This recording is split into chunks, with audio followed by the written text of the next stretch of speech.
Assalamualaikum, salam salim dulur game lover. Salam sejahtera untuk bosku semua. Kali ini video cara merawat cincin atau mengkilapkan gagang cincin dengan memakai sanding pad.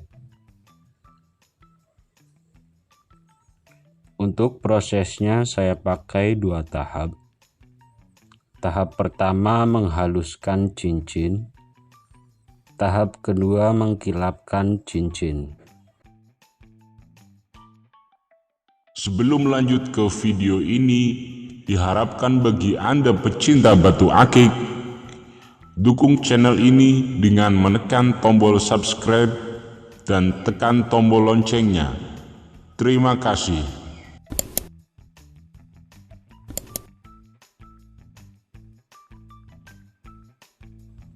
Untuk tahap pertama saya pakai sisi sanding pad yang berwarna hijau keabuan untuk menghaluskan cincin.